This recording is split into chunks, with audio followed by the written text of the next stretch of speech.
Nah, ibu daripada ibu nonton gosip, ya lebih ibu belajar agama. Untuk apa? Ketika didik anaknya. Kan bagus kalau ibu punya pemahaman agama, sehingga apa? Anak bisa tempatnya bertanya. Anak nanya, Bu, kenapa itu tahun lahirnya Nabi disebut tahun gajah? Dia bilang ibunya, karena bukan tahun kambing goblok. Karena dia juga beleng-beleng. Tapi kalau ibunya tahu, dia bisa jelaskan. Ya, nah, kau pakai tanganmu makan lebih utama pakai daripada pakai sendok. Kenapa? Dia jelaskan melalui medis bahwa di tangan ini ada bakteri-bakteri. Kalau dia campur dengan makanan, maka bakteri itu lebih cepat hancur di dalam perutmu dibanding kalau pakai sendok. Oh, anak tahu. Oh, pantas sunnahnya begini. Dan orang yang punya ilmu dengan baik, hidupnya akan tenang. Orang yang punya ilmu dengan baik, hidupnya akan tenang. Contoh, ada yang pernah tanya saya, Ustadz, saya dengar ceramah katanya kalau Ramadan boleh berhubungan suami istri. Kalau malam, saya memang boleh. Yang penting istrimu. Biar malam tidak boleh kalau selingkuhmu. Jadi istri boleh kalau malam.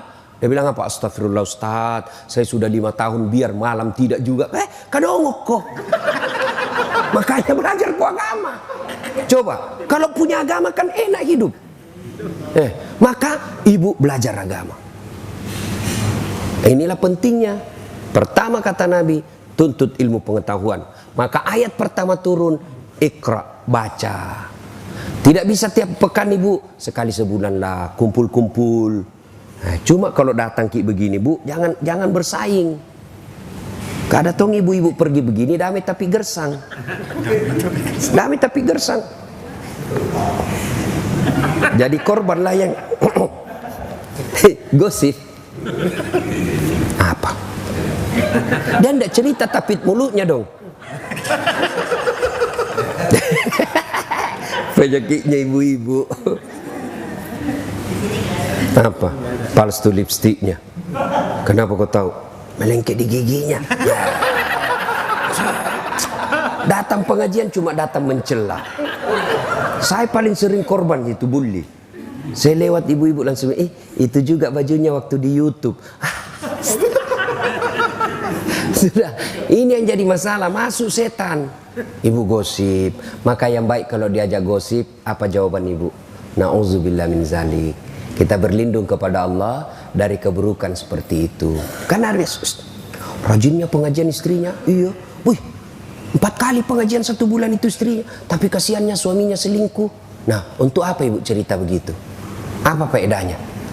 Mestinya ibu, na'udzubillah min zalik. Kita berlindung kepada Allah. Belum tentu suami kita lebih baik dari dia. Sudahlah, tidak usah cerita itu. Tapi kan kita bukan ini. Yang kita lebih senang. Iya. Padahal tidak tahu itu. Ilmu codok. Dia bukan urusan dan urus itu. Yang selalu saya istilahkan toge. Ibu-ibu tahu toge? Coba lihat toge. Selalu ikut campur toh. Soto Banjar ada. Tahu ada. Pecel ada. Gado-gado ada. Nah, karena dia selalu ikut campur, makanya Allah takdirkan tidak ada yang lurus, semua bengkok. Makanya kalau ada ibu-ibu kumpul begini, pilih sini aja Pak, toge nih ya. Sudah? Nah, 1 ayat pertama turun, Allah perintahkan untuk belajar. Belajar. Nah, yang kedua, kalau bapak mau sukses dunia akhirat, setelah itu ahsin kalamaka, haluskan tutur katamu. Demi Allah, tidak ada orang yang benci orang santun bicara. Makin tinggi jabatannya, makin banyak hartanya, makin status sosialnya baik, tapi kalau santun bicara, orang makin senang. Bahkan apa? Dia akan menjadi teladan buat orang lain. Kau lihat itu, orang kaya itu, bangsawan, pejabat suaminya. Masa? Kok lembut betul istrinya ngomongnya? Nggak kusangka, baik betul istrinya. Orang akan jadi kagum. Tapi ini bukan pejabat istrinya. Suaminya bukan orang kaya, bukan bangsawan, bukan pejabat. Nggak kasarnya bicara. Nggak ada yang senang itu begitu. Maka orang semakin santun ngomong, makin dicintai orang. Coba, adab Santun ngomong. Maka saya tidak masuk akal saya, Pak, kalau ada penceramah, pengkhotbah memaki-maki.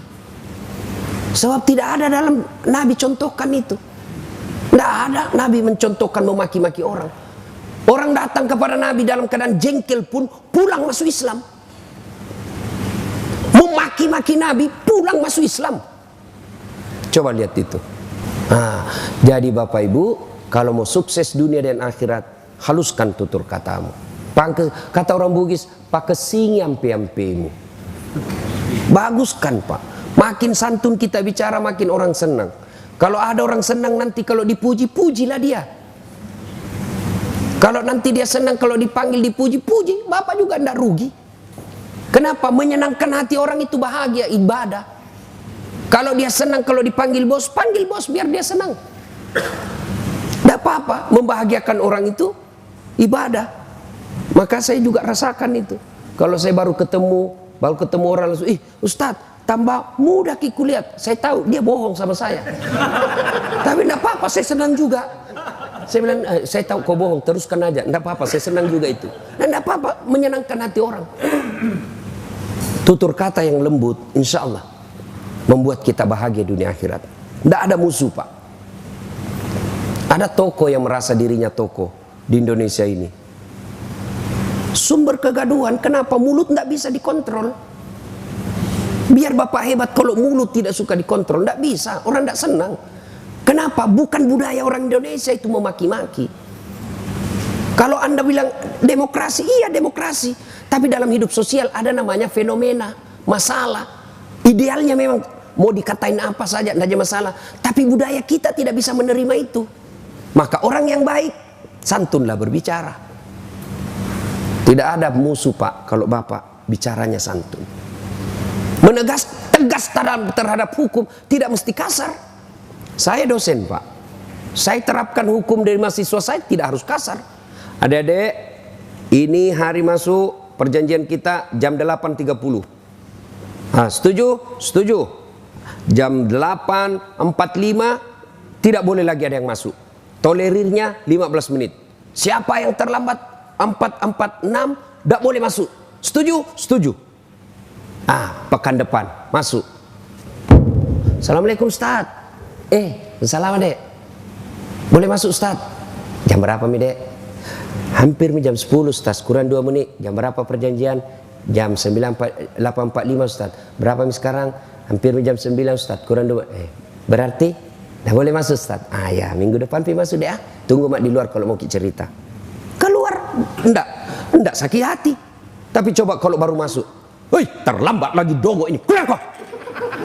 Keluar nak kasih kempes bawa motor tak, Pak. Makanya tutur kata yang lembut. Coba kalau orang Sulawesi dikasari, dia tikam kita, Pak. Kasih Bapak kasih duit pakai kaki. Ini duit 5 juta ambil kok. Biar saya miskin, jangan kau hina saya, ku tawak kok. Tapi kalau lembut, Pak, tidak ada orang tidak senang orang bicara lembut. Maka itu wasiat agama, wasiat Nabi. Kalian mau sukses, ahsin kalamaka, haluskan tutur katamu. Yang ketiga, kalau kalian mau sukses, as-sadaqatu, bersedekahlah. Demi Allah, bu-ibu, tidak ada orang bangkrut gara-gara sedekah. Tolong carikan ibu, sahabatnya ibu yang dermawan bangkrut. Tak ada. Yang bangkrut gara-gara apa? Pelit. Kenapa? Banyak doakan orang sial. Coba kalau ibu dermawan, sudah meninggal pun orang doakan. Sudah kita pergi ziarah kubur, lewat kuburnya ibu, baik sekali ibu ini waktu hidup. Bayangkan itu semua masjid dia yang tanggung tegelnya. Itu masjid kau tempati sholat itu. Ini ibu yang belikan. Bacakan Fatihah. Padahal sudah 5 tahun meninggal, orang masih mengenangnya. Bapak ada tahu namanya Masjid Sudirman di Makassar, sampingnya Bang Sulsel. Coba itu kalau Bapak di situ sholat Jumat, ada 3 orang yang selalu didoakan setiap Jumat. Mari kita kirimkan suratul Fatihah. Jamaahnya sekitar 2.000 orang itu di masjid. Suratul Fatihah kepada siapa? Andi Oni Tandri Gappa. Yang kedua, Andi Odang. Kenapa? Beliau yang membangun masjid itu berdua, sehingga tiap Jumat orang doakan, padahal sudah bertahun-tahun meninggal. Kenapa? Dermawan. Tapi kalau ibu pelit, jangankan mati, lewat masih hidup ibu didoakan sial. Benar Pak, lewat mobil kita apa dibilang, mudah-mudahan tabrakan, pelit betul. Tidak pernah juga kita dikasih naik mobilnya. Lewat mobilnya cuma di klakson saja. Saya kira dikasih mau naik kasih kita, ternyata cuma di klakson. Didoakan orang sial. Coba ibu-ibu mau terhindar suami dari maksiat, ibu tidak usah jaga handphone. Semakin ibu awasi handphonenya, semakin cerdas suami. Antisipasi. Berapa ilmunya ibu dibanding ilmunya bapak? Coba. Bagaimana kita tidak bohong? Ibu selalu periksa HP. Terpaksalah bohong supaya ibu senang. Ya kan? Gantilah nama. Istri saya, ada teman saya suka menelpon. Saya mau blokir, tidak enak. Saya mau terima. Perasaannya mamanya cek di rumah. Terpaksa aku tulis di situ, penjual batu bata. Begitu saya duduk-duduk santai, mamanya cek, mama, Ustaz, penjual batu bata. Mama mati. Weh, jago panggil, jago angkat sayang. Itu tagihan ada tagihan belum dibayar. Aman saya. Tidak pernah lagi ditanya-tanya. Satu ketika saya bikin teh. Kenapa ini terlalu asin? Nah, tulisannya garam, toplesnya isinya gula. Saya tanya istriku, kenapa kau tulis garam nah isinya gula? Gula, kau tulis gula isinya garam. Dia bilang, HP tak juga, lain kita tulis lain isinya.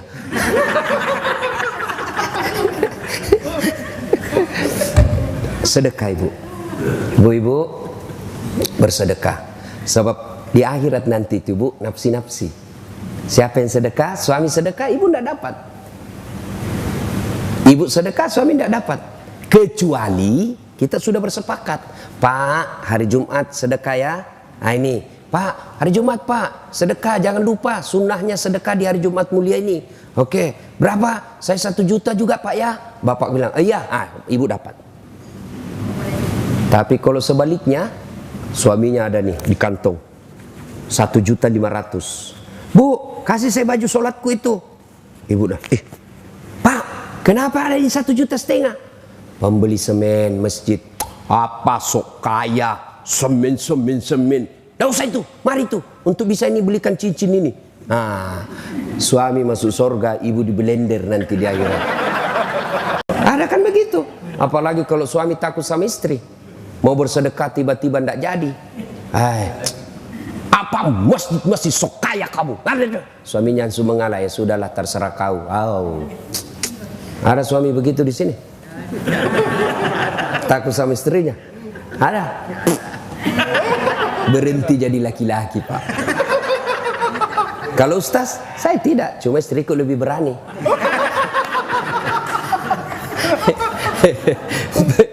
Saya ketemu sama orang Medan. Orang Medan kan keras juga suaranya Pak. Kita orang Sulawesi juga keras suara. Sama Pak, sama keras suaranya. Cuma bedanya orang Medan takut sama istrinya. Terus orang Sulawesi, istrinya lebih berani.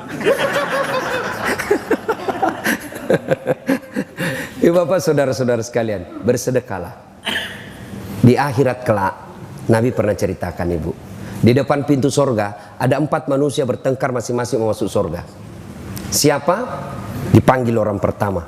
Kata malaikat, maju. Kenapa kau mau masuk nomor 1 ke dalam sorga? Ya malaikat, saya waktu hidup, saya haji mabrur. Katanya haji mabrur nomor 1 masuk sorga. Katanya sih. Siapa kasih tahu kau? Ustadz. Wah, kalau begitu kau tidak boleh dahului ustadzmu. Dosa kau. Mundur orang kaya. Panggil orang kedua. Kamu, kenapa masuk nomor 1? Jibril, saya dulu mati syahid membela agama Allah. Katanya orang mati syahid nomor 1 masuk surga. Katanya, siapa kasih tahu kau? Ustadz. Wah, sama, tidak boleh kau dulu ustadzmu. Dosa kau. Mundur. Panggil orang ketiga. Kau, saya dulu kaya, rumahku besar di Cipete 1 nomor 88. Saya bikin pengajian, undang Ustadz Dasat. Katanya orang kaya yang pemurah nomor 1 masuk surga. Katanya, siapa kasih tahu kau? Ustadz. Mundur.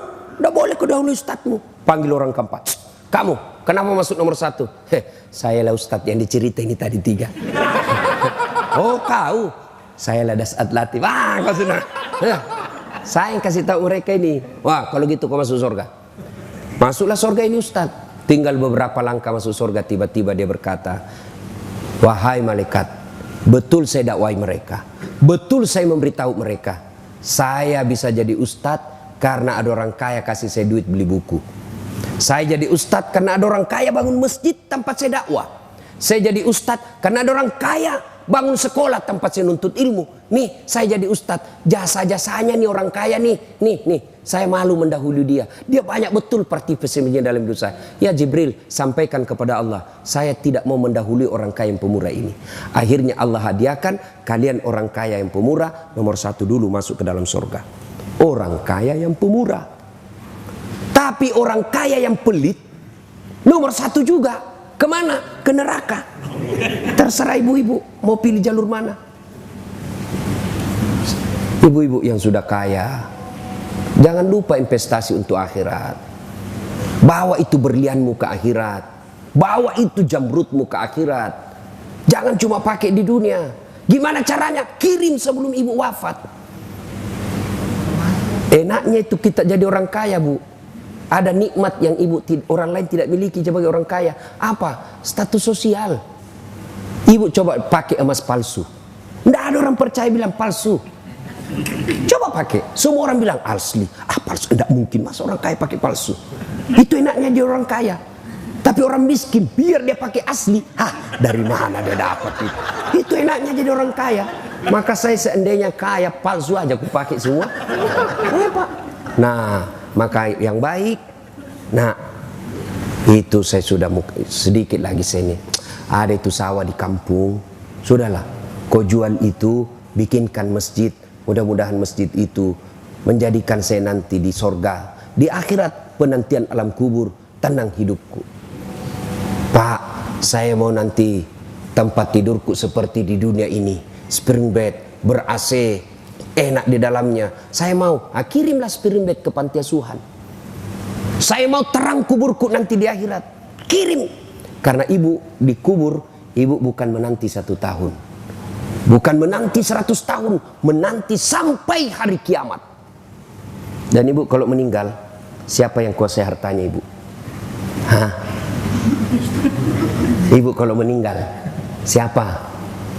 Istri kedua. Maka waktu ibu meninggal, menangislah suami. Diambillah cincinnya. Sayangku, inilah pemberianku untuk kunikahi kau. Diambil lagi gelangnya. Sayangku, ini hadiah ulang tahun. Diambil semua. Sudah itu 3 bulan menikah. Maka dia kasihlah istrinya yang baru. Sayang, ini cincin paling disenangi istriku yang dulu. Ibu sudah dikubur. Suami enreyen dengan istri baru. Maka lebih baik ibu bersedekah. Sedekah ibu, sedekah. Ya, sedekah. Maka ibu akan menikmati dunia akhirat. Tidak betul juga kalau ada ustadz bilang, saya tidak setuju juga kalau ada ustadz bilang, tidak usah kau cari uang banyak-banyak, tidak bawa mati. Salah. Cari banyak-banyak, bawa mati. Gimana caranya? Kirim sebelum mati. Saya mau nanti kuburku lapang, bangun masjid yang besar, insya Allah. Ibu-ibu mau terhindar suami dari maksiat, sudah. Bagaimana? Tolak bala dengan apa? Sedekah.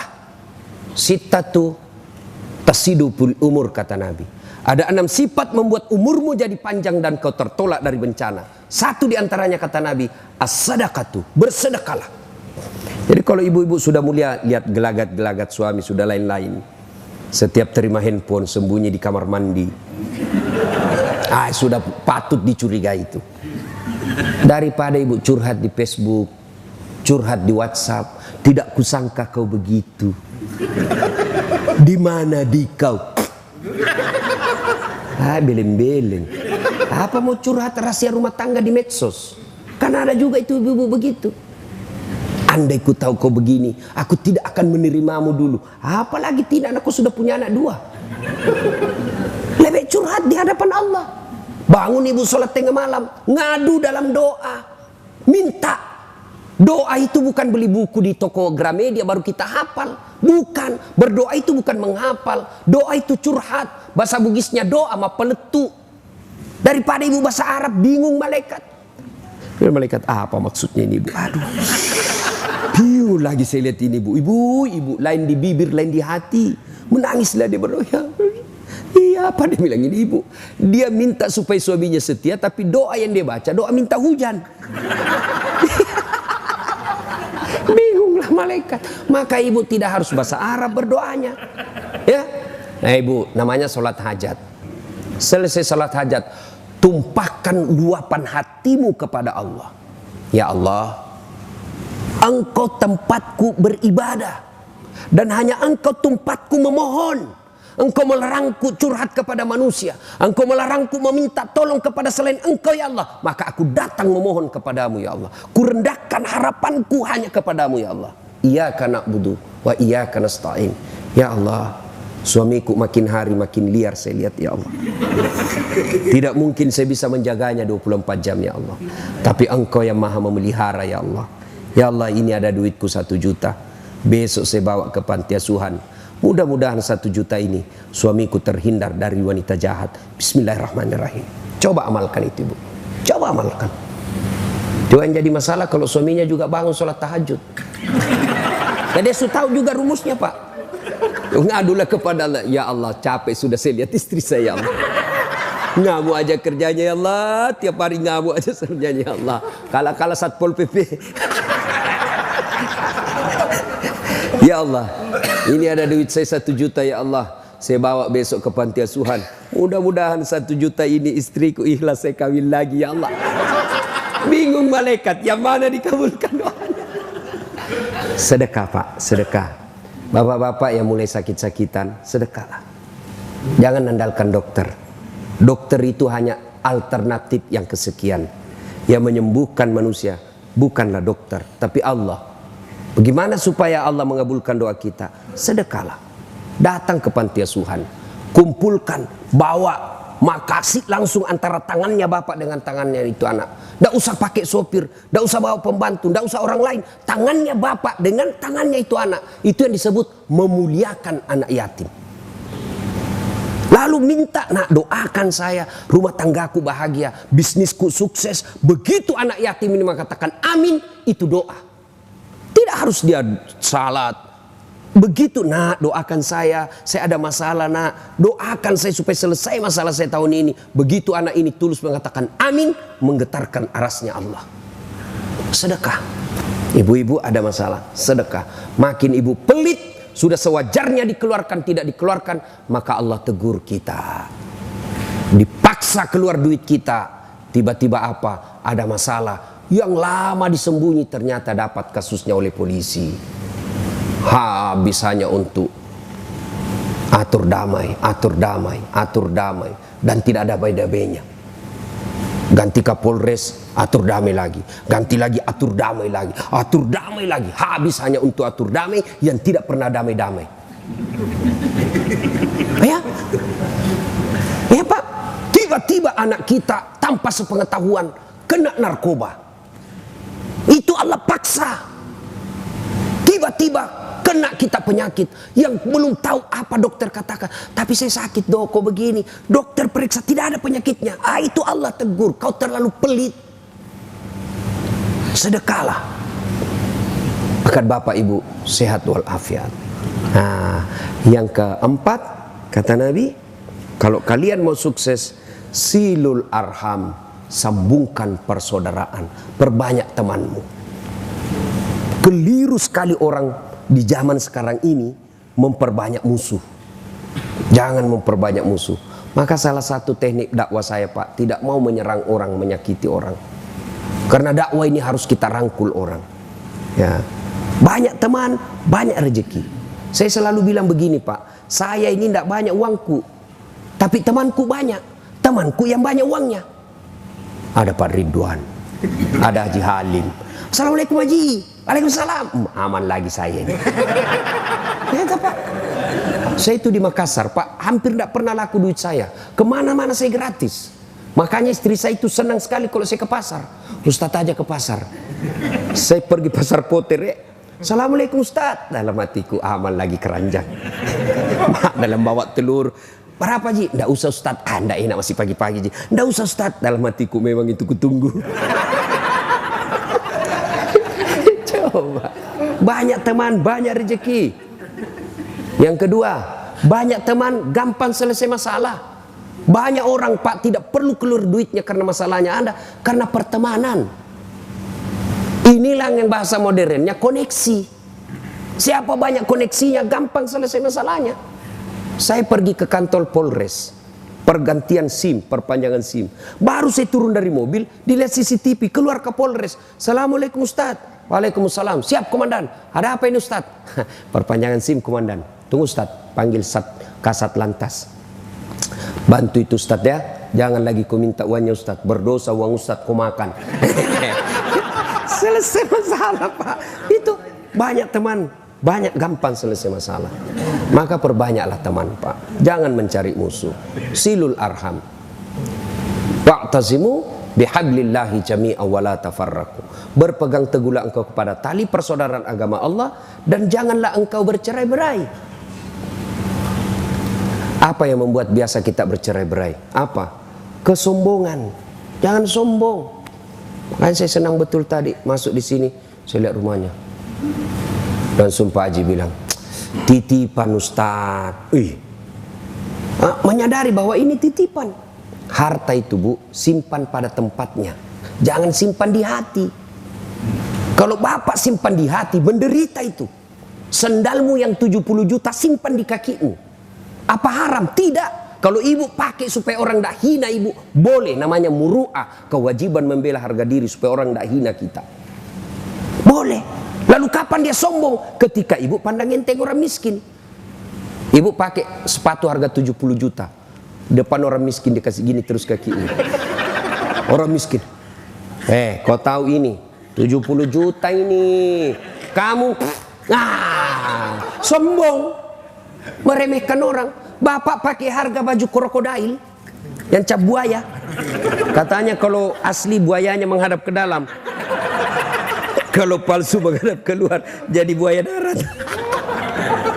Apa sombong? Tidak. Kapan dia sombong? Ketika Bapak katakan, Ustadz, kau tahu ini 3 juta ini tidak bisa kau beli Ustadz. Sombong. Kau remehkan Ustadz. Tapi kau Ustadz 3 juta ini tidak bisa kau beli. Karenanya saya kasih kau ambil ini. Tidak apa-apa. Ya. Jangan pernah meremehkan orang. Titipan aja. Ya. Sombong bisa memutuskan persaudaraan. Yang kedua, yang bisa memutuskan persaudaraan, sakwa sangka. Orang belum tentu pikirnya itu kita pikir. Mentang-mentang dulu itu saya yang sukses itu. Saya yang pertama kasih kenal itu di polisi sehingga banyak usahanya. Kalau bukan saya, nggak jalan itu. Tiba-tiba ditelepon nggak dijawab, sangka baik. Mungkin lagi sholat duha. Tenang perasaan, ibu-ibu juga begitu. Telepon suami tidak dijawab, sangka baik. Suamiku lagi mengaji. Alhamdulillah. Telepon lagi duhur. Lagi jamaah ini di duhur ini. Tanam perasaan. Kasih tanam perasaan, sangka baik. Tiba-tiba dapat WhatsApp teman. Saya lihat suamimu di atas mobil. Cantik betul. Suamiku lagi nge-grab.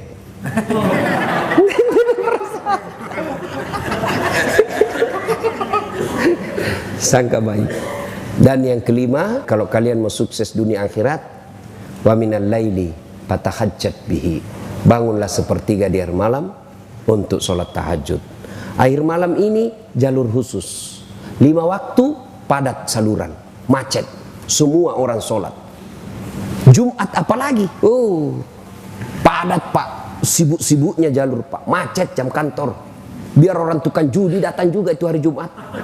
Pembohong datang juga Pak. Paling terlambat datang, paling cepat pulang. Khotbah orang dia tidur. Pas bangun, aliran apa ini mesin? Tidak ada khotbahnya. Bukan aliran apa, kau tidur dogo. Nah, tapi tengah malam, jam 2 dini hari, jam 3 dini hari, ketika orang lain tidur, ibu justru bangun mengadu kepada Allah, jalur khusus. Tatajafa junubuhum anil madaji yad'una rabbahum khaufaw wa tama'u wa mimma razaqnahum yunfikun.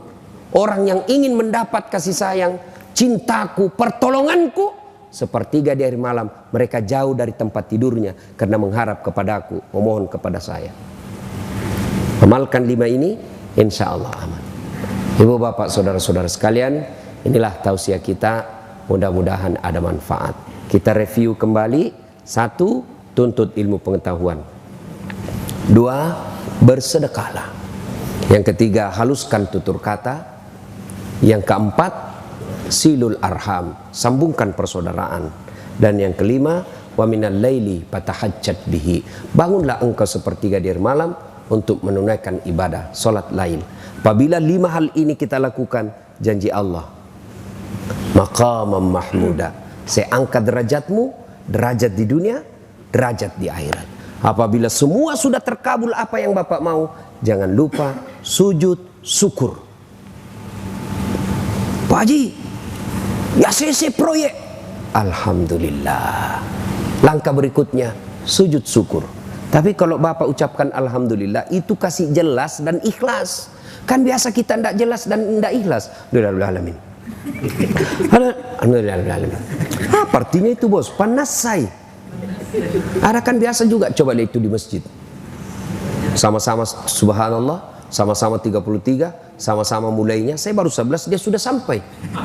9. Apa artinya itu? 9. Dula. Apa itu dula bos? Panasai. Ya? Alhamdulillahirabbil alamin. Jadi ibu ketika bersyukur, jelas itu ucapannya. Alhamdulillahirabbil alamin. Sudah itu sujud. Sujud syukur. Di mana sujudnya? Di kantor boleh, di atas mobil boleh. Kalau ibu bawa lapang mobilnya, tidak muat, sudah langsung saja dashboardnya. Ya Allah, terima sujud hamba ini sebagai syukur hamba kepadamu atas nikmat yang baru saja ku dengar. Dan kalau ibu pandai bersyukur, ibu semua sudah hafal ayatnya. Saya akan tambah nikmatku. Allah tambah nikmat. Tapi kalau tidak, inna adzabi lazadid, maka saya siksa kau atas nikmat yang saya kasih. Apa siksanya? Duitnya banyak, 7 miliar duitnya, tapi dilarang makan nasi. Apa Pak dilarang makan nasi? Apa enaknya? Saya diundang pergi ceramah di Milan, fit saja dikasih. Saya bilang, makanan apa aku kasih saya ini? Mie-nya juga tidak jelas apa. Mie-nya ini kayak, saya bilang, saya perut bugis bos, carikan saya nasi. Tidak goyang perutku kalau tidak ku kasih saya nasi. Tidak bisa saya ceramah kalau tidak kasih ketemu saya nasi. Baru 2 hari sudah sengsara. Dilarang makan nasi, dilarang makan garam, dilarang makan gula, dilarang makan daging, dilarang makan yang pedas. Apa aja bisa dia makan? Ubi jalar yang warna ungu. Apa ndak setengah mati? Dia ke dokter, apa kata dokter? Pak, Bapak ini selama aktif tidak pernah kena matahari. Mulai besok Bapak kalau bisa dari jam 9 sampai jam 11 Bapak jalanlah seputar komplek. Jangan pakai baju Pak ya, supaya kena semua sinar matahari baju. Jangan pakai celana panjang, celana pendek makin bagus Pak ya. Jangan pakai sendal, kelilinglah dia di komplek dari 9 pagi sampai jam 11 tidak pakai sendal, tidak pakai baju. Apa bedanya sama gembel? Itu azab Allah. Mobil harga 2 miliar tapi tidak pernah dinikmati. Baru 10 menit di atas sudah stres. Rem. Mobilnya 2 miliar tidak bisa dinikmati. Masuk di kamar kata dokter, Bapak tidak boleh pakai AC. Duitnya 7 miliar tidak bisa tidur. Itu sudah azab Allah. Dan percayalah, sesungguhnya Allah Maha Pengasih. Tidak mungkin Allah menyiksa kita apabila kita taat kepada Allah. Dan puncak ketaatan itu adalah sholat 5 waktu. Yang kenapa dia sholat 5 waktu? Karena sholat inilah penghambaan kita secara totalitas. Saya ulang, sholat inilah puncak pengakuan kita sebagai hamba totalitas. Semua, lahir batin. Puasa penghambaan, tapi masih bisa bisnis. Ya toh? Haji penghambaan, tapi masih bisa niaga, masih bisa peluk-peluk istri, masih bisa dengar musik, bayar zakat, masih bisa penghambaan itu, tapi masih bisa kegiatan lain. Tapi sholat 5 menit tidak boleh ada kegiatanmu lain. Total lahir batin kau mengaku hamba kepada Allah. Tidak boleh bapak sholat sambil gendong-gendong istri. Tidak boleh belem-belem pas itu. Nah itu puncak kesyukuran kita, ketaatan kepada Allah Subhanahu Wa Taala. Terima kasih. Mudah-mudahan kehadiran saya ada faedah. Terima kasih kepada Pak Haji yang mengundang kita datang ke tempat ini.